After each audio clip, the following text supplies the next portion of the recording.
قرض بانک و تجارت، درستی نظارت، طرز حلال شفا، همکاری وعده وفا، احکام هجرت، سفر، طبق شریعت نظر، این همه در برنامه ترازوی عمل. بسم الله الرحمن الرحیم. السلام علیکم و رحمت الله و برکاته. شنوندگان و بینندگان عزیز برنامه های ما، امروز همراه شما ایدی یکی از موضوع های صحبت میکنیم که اگر این موضوع اصلاح میشد، جامعه ما و خانواده ما و اطرافیان ما کیها اصلاح میشدن. و متاسفانه موضوعی هست که آنقدر درباره‌اش ما سهلنگاری کردیم که در حقیقت باعث فساد جامعه گشت و حتی فساد خانواده و قلب‌های ما. آن هم موضوع سکوت کردن در برابر ظالم می باشد.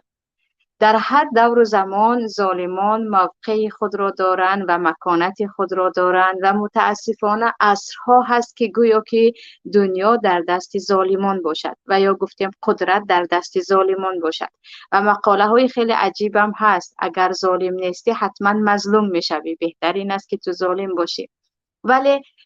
چون میبینید در هر کجایی که ظالم هست، در اطراف آنها نفران کفکوبی زن به ظلم ظالمان هستند، دیگر حیرت زده میشوید که آیا در دنیا دیگر هیچ نفر باقی نماند که بگوید ای ظالم دیگر بر خدای. و در هر کجا، حتی در عائله خود، در کارخانه خود، در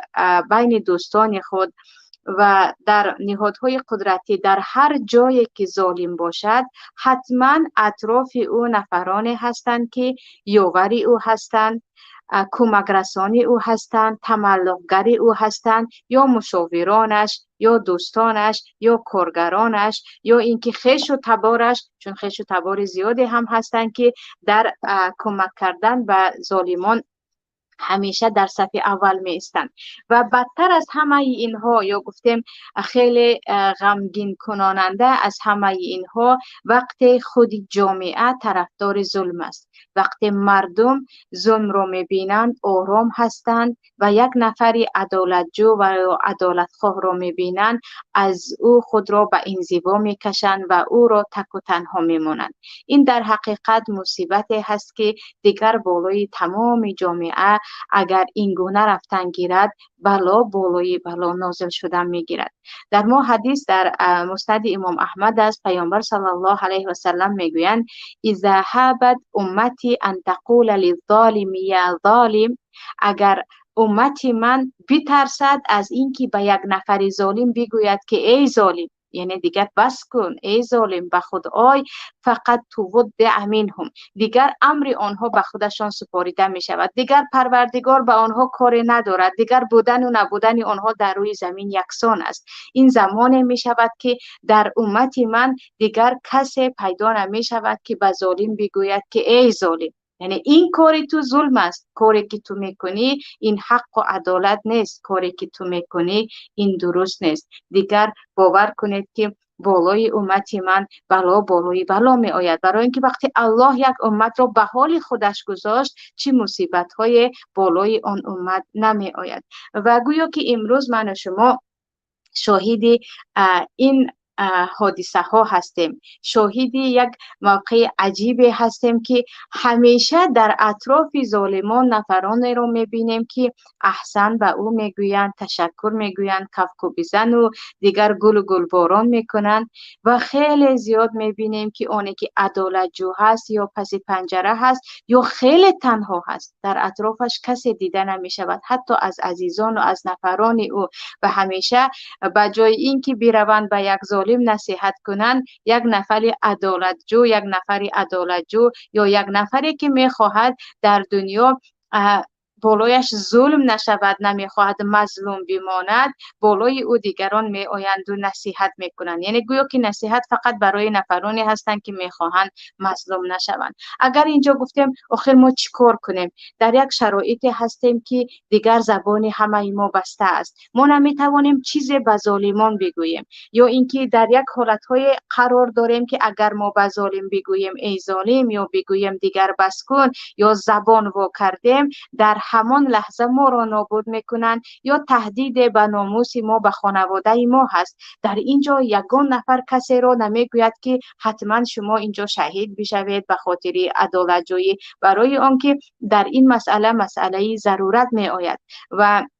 در مسئله های ضرورت در یگان جا آمده است که شما مجبور هستید که حقیقت را بگویید و خودتان را نابود کنید. اما مسئله این است که وقتی میگوییم اینجا من شرایط ندارم، یا اینکه من در یک موقع هستم که اگر زبان وا کردم خیلی خطرها اطراف من هست، یا یک انسان مکره یا در حالت اجباری هستم، پس حد اقل طرفدار ظلم نباشیم، حد اقل طرفدار ظلم نباشیم و تا حد خود را به جای برسانیم که در ظلم شریک نشویم. برای آنکه یک مسئله هست که عزیزان میگویند ما کاری کرده نمیتوانیم با ظالمان، چی ظلم در خانواده ما باشد، یا از طرف پدر یا مادر یا شوهر، یا در خانه ما، یا در کشور ما، در هر جایی که هم باشه، وقتی میگویند ما کار با ظالم کرده نمیتوانیم، پس چرا حد اقل خود را به جای نمیرسانید یا طرز وانمود نمیکنید که آن ظالم بداند که شما طرفدار او نیستید، شما با او در این کار شریک نیستید. ولی متاسفانه در ما نه ما کار کردن نمیتوانیم، اما با تبسم های خود، با سرجنباندن و سرخم کردن روزگی خود، یا اینکه با یک نگاه های پر از مهر خود به ظالم الکی اشاره میدهیم که گویا که او قدرت پیدا میکند، او الکی فکر کرده ایستاده است که کارش خیلی خوب و درست است و این کار را در سیمای اطرافیان نمی بیند. از جهت دیگر اگر گفتیم ما در یک حالت هستیم که علاج نداریم که بر ضد ظلم بخیزیم یا به ظالم چیزی رو بگوییم. البته حدیثی که پیامبر صلی الله علیه و سلم میگویند من رأى منکم منکرا فلیغیره بیده فإن لم یستطع فبلسانه فإن لم یستطع فبقلبه فذلک اضعف الایمان. اگر کسی از شما منکری رو ببیند، یعنی ظلمی رو ببیند، اگر گویم هم اولا با دستش آن رو باز بدارد، بگوید این کار رو نکن، الان این کار رو نکن، کارت ظلم است، کارت خطا است. اگر نمیتواند با زبانش فقط بگوید، با جسم با زبان بگوید که از این کار دست بکش. اگر این رو هم کرده نمیتواند، حداقل با قلبتون این کار کنید، بگوید که چقدر کاری بد میکند، چقدر ستمگار است، کاری که میکند اصلا ظلم است، که این ضعیفی ایمان است که یک مؤمن نه به دستش نه به زبانش تغییر داده نتواند ظلم را فقط با قلبش انکار کند. اما حداقل پیامبر میگویند این را بکنید. از جهت دیگر آیات هایی که در قرآن کریم می آید درباره هجرت که ان الذين توفاهم الملائکه ظالمی انفسهم قالوا فیما کنتم قالوا كنا مستضعفین فی الارض، اونهایی که به نفس خود ظلم کردند، به نفس خود ظلم کردن و گفتیم با ظالمان همکاری کردن یا همکاری نکرده باشند هم کاری کردن نتوانستند و مظلومانه زیر پای ظالم زندگی کردن، در وقت مرگشان فرشته ها وقتی میپرسند که شما چی کار کرده بودید، یعنی چرا شما و این حالت گرفتار شده، چرا در برابر ظلم چیزی گفته نتوانستید، چرا اینقدر خود را خار و ضعیف نشان دادید، میگن کن مستضعفین فی الارض، ما بیچاره بودیم، ما دیگر چاره نداشتیم. ولی اینجا جواب یک باره می آید که الم تکن ارض الله واسعه، مگر زمین الله وسیع نبود؟ وقتی تو با ظالم کار کردن برایت مجبوری هست، دیگر علاج نداری، مگر دیگر زمین وجود ندارد، مگر فقط همان مکان خودت هست که در آنجا من مستضعفم، من بیچاره هستم، من چاره ندارم بگویی بود دیگر با ظالمان شریک شوی. پس وقتی میگوییم حتما باید اینجا ما و ظالم چیزی گفته نمیتوانیم یا یک شرایطی داریم که به ظالم دهان وا کرده نمیتوانیم، حداقل کاری بکنیم که همدست و همردیف یا گفتیم یاور ظالمان نباشیم. این اگر وقتی ما کاری کرده نمیتوانیم. اما خیلی زیاد است، حالتهای خیلی زیاد هم هست که خود همسر ما زنیم و شوهریم و پسریم و دختریم و پدر و مادریم و دوست نزدیکیم و همکاریم و نفران اطراف ما ظالم هستند. ظلمی بر علا را در آنها میبینیم. یا دارند کسی را تهمت میکنند، یا ناحق از پول و از چیزی کسی میخورند، یا اینکه به ناموس کسی یا درباره ناموس کسی، عرض کسی شر نداشته صحبت میکنند. ما میدانیم که این گفته ها ظلم است، چون معنای ظلم چیزی را در جای نادرست گذاشتن است. کاری که نباید کرد آن را کردن است. ما چیزی نمیگوییم و زیادی گوش میکنیم و گویا که چیزی عادی را گوش کرده ایستادیم و عجیبش این است که گویا زمانی ظالمان شده باشد. در زیادی از مجلس ها، در زیادی از صحبت ها، یک ظالم درباره یک نفر را فریب کردنش، یا یک زنی بیچاره را فریب کردنش، یا اینکه همسرش را دشنام زدنش، یا اینکه پولی کسی را گرفتنش، یا کسی را به نوار گرفته در دیگر جا پهن کردنش، عموما درباره ظلم خود صحبت میکند و یک چند نفر اطرافیان گویا که میوه خورده ایستاده باشند با لذت و گفته های او گوش میکنند و نفر را ایمان ضعیفش گویم اجازه نمیدهد که بگوید که عزیزی من چیزی که گفته ایستاده ظلم است، نباید این چیزهایی که میکردی بکنی. و در اینجا علنی یا به طور آشکار نقل کردن از ظلم خودت هم این علکه ظلم بالای ظلم و جبروت است. این گونه گناه ها را الله به حالش نمیگذارد و خواه و ناخواه به این چیز تمام تاریخ تا امروز شاهد است که ظالم جزایش را میبیند. بیخبر نیستیم از جزایی که فرعون و قارون و هامان و دیگر امثال فرعون بر اینها دیده بودند. پس اینجا ما گفتیم من به این ظالم کاری کرده نمیتوانم، دهان من بسته است. پس نفری که در نزدتمان هست میبینیم که او ظلم کرده ایستاده است. زیادی در عائله ها هم عین این چیز است. یک فرزند به فرزند دیگر ظلم میکنند، پدر و مادر میگن ها این خودش ترسانچک است، برادرش او رو میزنند و خنده میکنند. شریکی در ظلم آن کودک است. آن کودک رو شما ظالمتر بزرگ میکنید. زن میداند که شوهرش دزد است. زن میداند که شوهرش از راه نامشروع پول به خانه می آورد، یا از طریقه فریب کردن مهاجرین، یا از طریقه گرفتن پولهای مظلومین دیگر، اما چیزی نمیگوید. برعکس بارها هم می آورد و میخورد و به این راضی هست. یا اهل خانواده، فرزندان میدانند که مادر ظالم است، کاری که به یکی از عروسان میکند یا به یکی از فرزندان ظلم است. کسی به او چیزی نمیگویند، گویا که اگر چیزی گفتن زبان آنها قطع می شود. یا پدر ظلم است، یا چه خیلی که گفتم دوست نزدیکی ما، یا در جای کار میکنیم که همکاری ما یا مدیری ما بر علا ظلم علنی میکند و چیزی نمیگوییم، در حالی که اگر گفتیم به ما زیانی نمیرسد. اگر گفتیم یک نفر را ما از ظلم رها میکنیم و آن ظالم کمی به خود می آید که این کاری که من کرده ایستادم عاقبتش را الکی دیده ایستادم. ولی متاسفانه آنگونه در برابر ظلم ما سکوت کردیم. چه ظلمی که در خانواده است، چه بیرون از خانواده و در جامعه و در حکومت و در هر کجا، اینقدر در برابر ظلم ما سکوت کردیم، در حالی که برای گفتن حق داشتیم. دیگر ظالمان فراموش کردند که ظلم یعنی چی. دیگر ظالمان فکر میکنن ظلم نکردی دیگر انسان نیستی، به دنیا آمدی دیگر باید ظلم کنی. انا این مصیبتی هست که آمد به سر ما، مصیبتی هست که دیگر نمیتواند من و شما را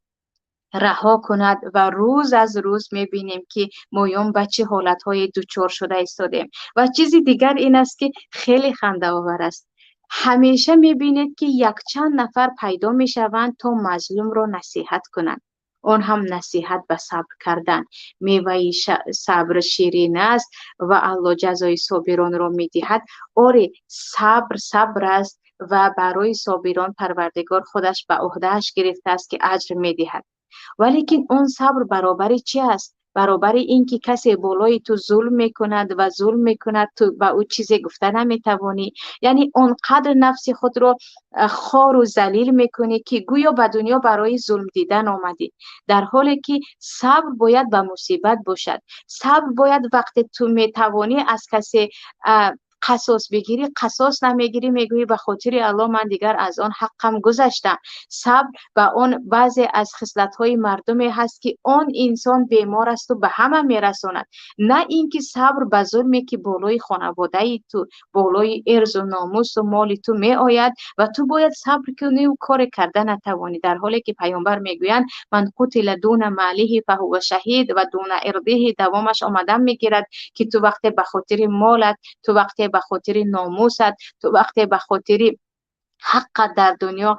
کشته شدی تو شهید هستی، چون تو به ظلم صبر نکردی یا نگفتی که من اینجا مظلوم هستم و باید صبر کنم. و مشکلی اینجا هست که خیلی که گفتم ما عادت کردیم به مظلومین همیشه تسلی دهیم، به مظلومین بگوییم که صبر کنید شما اجر میگیرید، اما گاهی میشود که آن صبر نیست، یک ترسانچکی هست، آن صبر نیست، آن مذلت و خواری هست که انسان اینقدر خودش رو در موقع پایانتر قرار بدهد. و کاش وقتی که ما چطوری که به مظلومین همیشه صبر را یاد میدهیم یا میگوییم صبر بکن، و ظالمین هم میگفتیم که به خود آی کاری که کرده ایستاده ای اون کارت ظلم است، و الله میگوید که اینی حرمت ظلم علی نفسی و جعلت بینکم محرمه، من ظلم را به خود حرام کردم و بین شما هم حرام کردم، فلا تظالموا، به همدیگر ظلم نکنید، ستمکاری نکنید و هرگز حق همدیگر رو، عرض و ناموس همدیگر رو پایمال نسازید. و خیلی که زیادی شنیده می شود ظالمان اینقدر از نصیحت دور شدن و مظلومان را اینقدر به صبر دعوت کردیم که زنهای زیادی هستند که صبر کنان دیگر در 40 سالگی مثل 90 ساله شدن، مردهای زیادی هستند که در 25 سالگی اینقدر به ظلم صبر کردند که دیگر میخواهند الان بمیرند و جانشان را رها کنند. و چقدر نفران دیگر هم هست که او به جز صبر میتواند کارهای دیگری کند، حداقل به ظالم شریک نشود یا اینکه حداقل یاوری ظالم نشود، ولی این صبر گویان،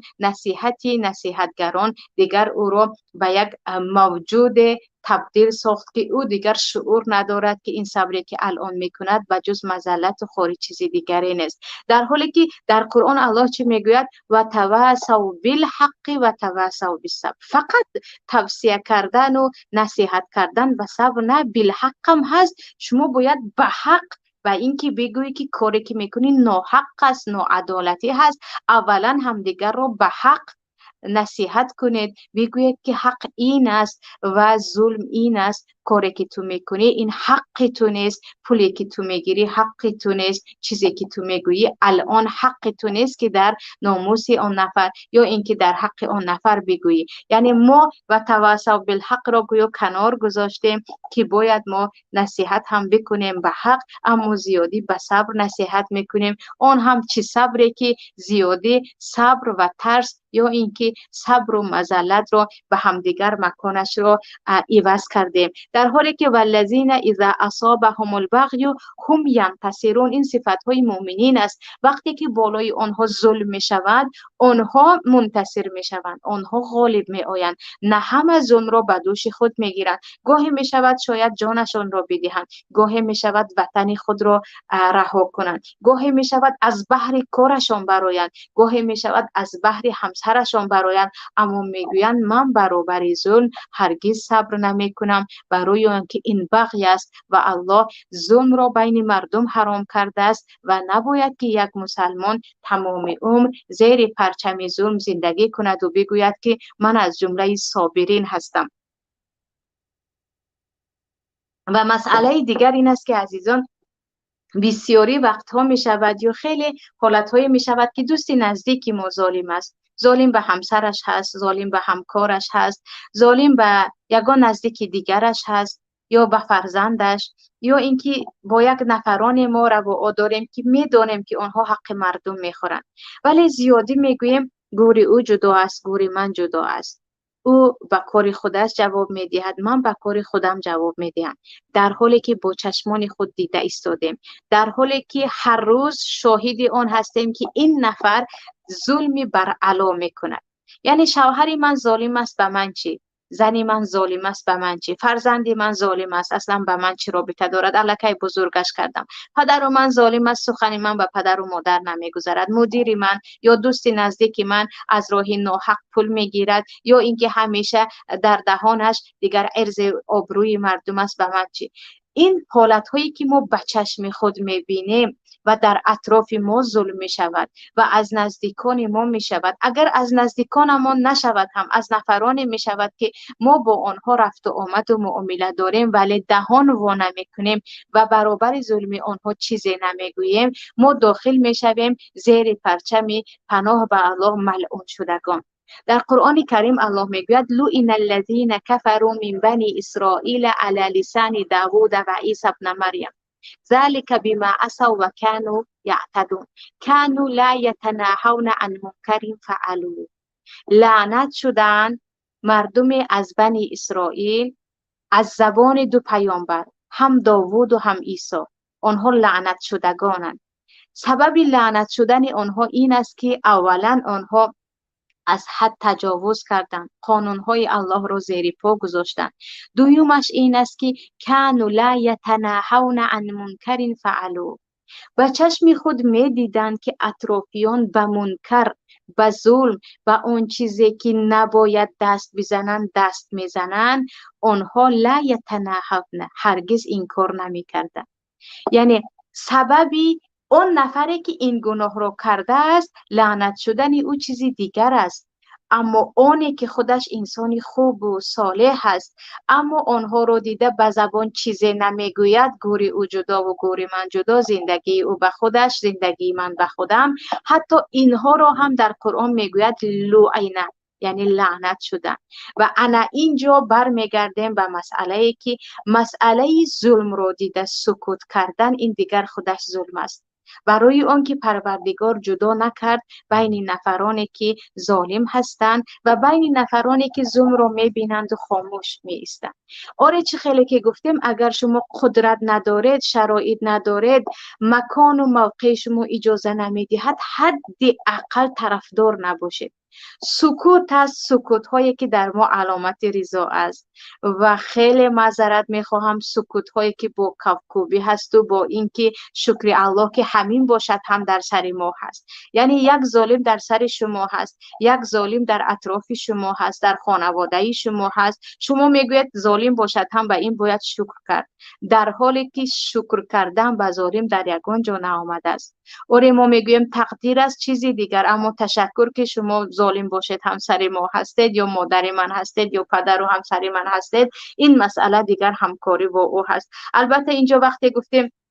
یک ظالم همسر ما بود یا پدر و مادر ما بود یا اینکه مدیر ما بود، طریقه نصیحت کردن به هر یک نفر راه خاص خودش را دارد. نصیحتی که به پدر و مادر میکنی از نصیحت فرزند تماما دیگر هست، نصیحتی که به همسرت میکنی از نصیحتی که به دوستت میکنی دیگر هست، طرز تنبیه دادن این گروه دیگر هست، طرز تنبیه دادن گروهی دیگر. یعنی مسلمان باید در هر جا آنی که خودش مصلح هست یا اینکه از اهل نفرانی هست که در برابر ظلم و ستم خاموش نمی ایستد، باید بداند که با کی با کدام زبان چگونه صحبت میکند. اونی که با مادرم میکنم هرگز اونی نیست که با دوستم این گونه صحبت کنم. ولی مسئله این است که چه خیلی که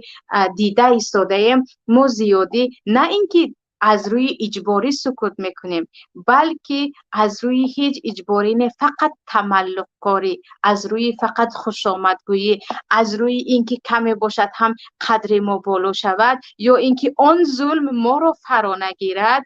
طرفدار ظالم میشویم، کفکوبی میکنیم یا با یک تبسم شیرین یا با یک نگاه های پرمهر به ظالم یک اشارت میدهیم که وکی کار شما خوب است، چقدر انسان شما خوب استید. انا این گونه ظالمان عصر به عصر حتی و از این طایفه به این طایفه ظلم خود را دوام دادن میگیرند و برابر آنها دیگر کسی نیست که راست بایستد، نه دیگر کسی نیست که حتی با شکل خود انکار کند. با یک نگاهی پر از غضب خود، با یک چهره‌ای که عموما این کاری که میکنی ظلم و ستم هست، این کاری که میکنی بیدادگری هست، در سیمای او با سیمای خود اشاره بدهد که چقدر بد است آن کاری که انجام میدهی. و باز گمان میکنیم که نه، ظالمان به ظلم خود جواب میدهند، مویان کاری خوب که کرده ایستاده ایم ما به کار خود، در حالی که وقتی که شما میبینید و چیزی نمیگویید و هیچ این کاری در جسم شما، در اشاره شما، در حرکات شما نیست، در این وقت حتما مصیبتی که بالای یا بلایی که بالای ظالمی که اطراف شما هست می آید بالای شما هم می آید. و الله میگوید واتقوا فتنة لا تصیبن الذین ظلموا منکم خاصه. شما از آن عذاب بترسید، از عذابی که فقط به نفران ظالمان نمیرسد، همه تان رو فراگیر است. و خاطر چی همه شما رو فراگیر است؟ برای اون که شما ظلم رو میبینید، در برابر اون چیزی نمیگویید، در برابر اون سکوت میکنید. بدتر از همه این است که نه سکوت بلکه رضایت میدهید و یا اینکه طرز با ظالم مناسبت میکنید که ظالم دیگر از مناسبت شما گمان میکند که شما یاور او هستید و به تمام ظلم او شریک هستید و راضی هستید. انا اینجا باید بدانیم که وقتی که ما دیدیم و کار نکردیم، سکوت یک سو است، طرفداری کردیم، مطلقا آن مصیبتی که خواه فقر باشد، خواه بیماری باشد، خواه ذلیلی و بیقدری و شرمندگی باشد، که اینها همه مصیبت هستند، فقط بالای آن ظالم نه، بالای ما هم می آید. و مصیبت بالای مصیبت، پستی بالای پستی، شرمندگی بالای شرمندگی وقتی یکی به خود می آییم، در حقیقت ما نفران هستیم که ظلم زیاد در اطراف است اما دهان وا نمی کنیم. چرا؟ اگر گفتم این از من خفه می شود، اگر گفتم مرا از کار می راند، اگر به مادرم گفتم مادرم مرا عاق می کند، اگر به شوهرم گفتم شاید طلاق مرا دهد، اگر به آن نفران دیگر گفتم شاید مرا زندان کنند. در اینجا مسئله از مسئله فرق می کند. البته چه خیلی که در اول گفتم، معنای از صحبت من این نیست که شما بگویید و در همان لحظه خود را داخل زندان کنید، ولی مسئله های دیگری هم هست که اگر شما گفتید شاید یک تغییرات در زندگی شما باشد. اما این است که آنهایی که عدالت را پیشه کردند، آنهایی که نهی از منکر، یعنی منکرات را، آن چیزی که حرام است و جایز نیست و ظلم است، دیدند و منع کردند، با یک اطمینان نفس یا گفتیم قلب آرام و از خود راضی بودن زندگی کردن. برای همین میبینید یک نفر عدالت جو، یک نفری که خواه در خانه خود، خواه در جامعه، در هر جا باشد از عدالت صحبت میکند، اگرچه کم بغل ترین مردم باشد هم خیلی انسانی با شرف و با عزت است، برای اون که او عزت خود را، شرف و وجدان خود را و یک پول دنیا نمیفروشد و خیلی آرامی و در ظاهرش راضی بودن از خود و از حیات را میبینید. برعکس نفرانی که خودشان میدانند که طرف ظلم را گرفته ایستادن، خودشان میدانند که شریک ظلم هستند، اگرچه در قصر زندگی داشته باشند هم، اگرچه اطرافیان همه ایشان را دوست بدارند هم، میبینید که همیشه با یک چهره‌ای که از خود هم راضی نیستند، گویا که از خود هم نفرت دارند و حس میکنند که دیگران هم به ایشان نفرت دارند زندگی میکنند. برای همین اینجا آرامش حقیقی یا گفتیم برکت پروردگار زمان به یک جامعه نازل می شود و برعکس لعینو، برعکس این رحمت پروردگار آنها را فرا می گیرد که مویان وقتی می توانیم بگوییم که کارت ظلم است، این کار را نکن. شاید که با قهر شدن، شاید با کمی دغلی، بعضا با کمی شدت اگر توانایش را داشته باشیم دست ظالم را بگیریم، خواه فرزندمون، خواه همسرمون، خواه اطرافیان، هر کی باشد هم وقت ظلم را دیدیم. انا در اینجا در حقیقت آن رحمت و آن عزتی که فلله العزت ولرسوله وللمؤمنین میگوید الله، عزت از آن پروردگار و پیامبر و مؤمنان است، آن عزت نصیب ما می شود. اما زمانی که به ظالم این که یک رابطه دوستی را قطع نکند، ظلم کند، هم ظالم باشد، هم در زبانش همیشه لاف یا گفتیم تعریف از ظلمش باشد، هم من دیگر با رضایت گوشش میکنم مبادا با من قهری نشود، یا اینکه مبادا طلاق مرا ندهد، یا اینکه فرزند من هست مبادا کمک های هر ماهش را قطع نکند، یا اینکه همسایه یا نزدیکی من هست نه ظالم باشد هم با من رابطه‌اش را دارد، من با دیگران چی کار دارم، مهم این است که با من کمی کمکش میرسد. وقتی به این ظالمان ما سرخم کردیم یا سرخم نکرده باشیم هم سکوت کردیم و سکوت ما طوری بود که گویا که راضی هستیم، چون زیاد سکوت های ما یا با تبسم یا اینکه عموما به یگان این کار است. انا اینجا میبینید که واتقوا فتنة لا تصیبن الذین ظلموا منکم خاصه، همان فتنه یا همان مصیبت بالای سر ما هم می آید و چگونه ای که اطرافیان ما در مصیبت هستند ما هم به همان مصیبت داخل می شویم چون دیدیم و کاری نکردیم. اما اینکه قدرت نداریم حداقل با قلب خود بگوییم که چقدر ظلم است، اگر با دست کاری کرده نمیتوانیم یا با زبان خود. ولی چه زمانی شد که ظالم از ظلم خود با چقدر تنتنوار یا آشکارا در بین مردم یا همراهی ما صحبت میکند، در یگان لحظه به او نگفته که نه همینجا میخوام یک تذکرت بدهم چیزی که گفته ایستاده حق نیست، تو حق نداری این گونه صحبت بکنی، یا اینکه در خانواده بگویم که این مناسبتی که هست این اصلا حق نیست، یا اینکه به همکار خود بگویم که این گونه معاشی که میگیری از راه دزدی یا این گونه مناسبتی که در تو میبینم با اطرافیان این اصلا حق تو نیست، به خود آی نمایان اینقدر به او با یک حسن سیمای با یک زیبایی به او گوش میدهیم که کی هاست که ظالمان فراموش میکنند و کردن که کار آنها ظلم است و گویا که رفته رفته اهل عدل هم آنان که عدالت جو هستند فراموش کرده ایستاده ایم که اون چیزی که اطراف ما هست و ما با یک مناسبت معمولی میبینیم ظلم آشکارا هست، این رو هم دیگر فراموش کرده ایستادیم و گمان داریم که ما در جای زندگی میکنیم که خود زندگی این گونه است. اما این قانون الهی است و گفته علمای پیشتر و حاضره هست، هر جامعه که در آنجا عدل هست و مردم علیه ظلم مبارزه میبرند، اگرچه جامعه غیر مسلمانی باشد هم برکت در آنجا هست، مردمش با برکت زندگی میکنند. و هر جامعه که در آنجا ظلم است و مردم برابر ظلم ساکت هستند و حتی راضی هستند، برکت از آن جامعه برداشته شده است. و حدیثی که در اول برایتان خواندم این حدیث شهادت آن را میدهد که وقتی امت من ترسیدند که به ظالم بگویند ای ظالم، بدانید که دیگر پروردگار حال آنها را به دستشان رها میکند که چی کار خواهی کن، چگونه خواهی زندگی کن.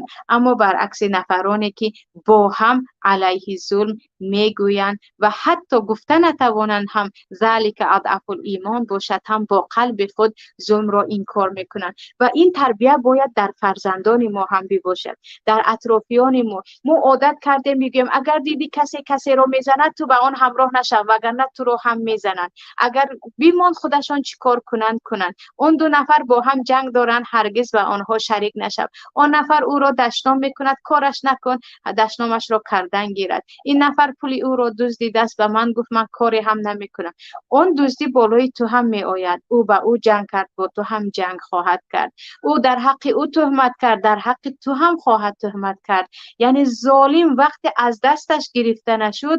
ظلم او توسط یافتن میگیرد، وسیع شدن میگیرد، کردن میگیرد. برای همین وقتی در حق